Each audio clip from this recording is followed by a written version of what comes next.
Bledsoe was arrested. Patrick Montgomery was in court. Jonathan Manapa will stay in federal custody. No, I don't take responsibility at all.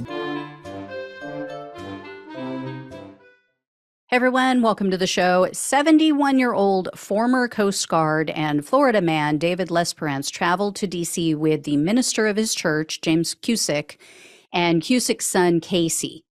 Lesperance recorded as they all headed to the Capitol after Donald Trump's speech, and Lesperance was heard on video telling others, quote, "They are up in the staging area. They are up in the staging. They are in." Then a while later, Lesperance panned his phone to show the mob behind him, and he said, "Woo-hoo-hoo! All right, come on down, an open house." He then yelled, quote, "We are almost in, man. Let's go." And quote, "Yeah, let's go." As he said this, his video showed them passing security fencing that had been ripped down and destroyed by the mob. Then later they were standing facing the building, and they were heard in a discussion about different people climbing the building, climbing the walls of the Capitol, and how someone had fallen.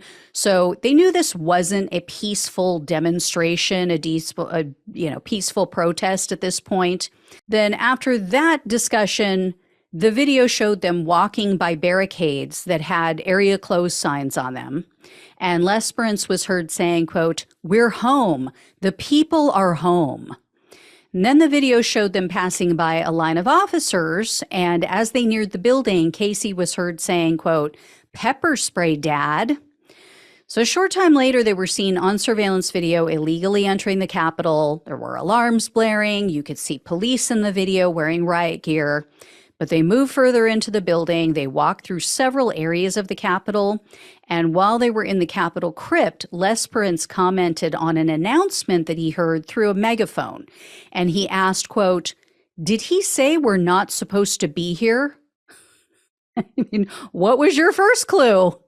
So still, his group still didn't take the hint. They stayed in the Capitol, and they were in that room. They were in the rotunda for a few minutes when James Cusick left to go find a restroom. A short time after that, James Cusick was seen on surveillance video exiting the building by himself. That was about 11 minutes after they had all entered. And then Lesperance exited along with Casey Cusick about 4 minutes after that. However, they didn't leave the Capitol grounds. They didn't leave until the police physically forced everyone off of the Upper West Terrace. The next day, the Lesperance and the Cusicks returned to the Capitol. He recorded another video that showed that fencing had been erected around the building overnight. And on January 19th of 2021, the FBI interviewed Lesperance. He admitted to seeing officers with batons and shields. He confirmed seeing the police deploy flashbang grenades, and he said that he had deleted all of the evidence off of his phone. He admitted to doing that, deleting photos and videos to avoid prosecution.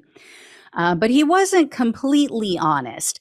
He tried to say that he only entered the building to use the bathroom, but there's zero evidence of that. There's zero evidence that he ever even went to look for a restroom. Lesperance also claimed that the police let them in, as we've often heard. So Lesperance was arrested on June 24th of 2021, and he was charged with entering a restricted building or grounds, 2 counts of disorderly conduct, and parading or demonstrating in a Capitol.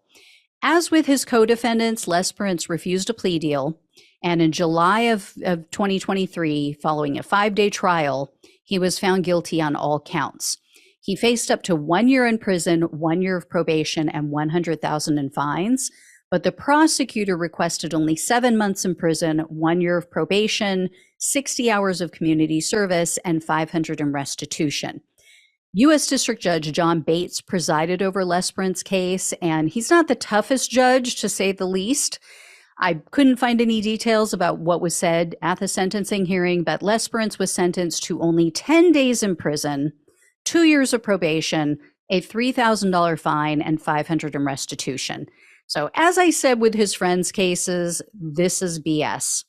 These people refused a plea deal. You know, they could have just taken a plea, as so many others did, for those 4 misdemeanors, not wasted the court's time, not wasted the jurors' time. Instead, no, they were found guilty on all counts. And this judge thinks that that is only worth 10 days in jail. Unbelievable. These judges should be ashamed of themselves. Anyway, I will let you know if I hear any more. Thank you all so much for watching and listening. Please like this video, share it with others, become a subscriber if you have not, become a donor if you possibly can. Truly helps to keep the show going. I so appreciate it. Love you all. Take care. Talk with you soon.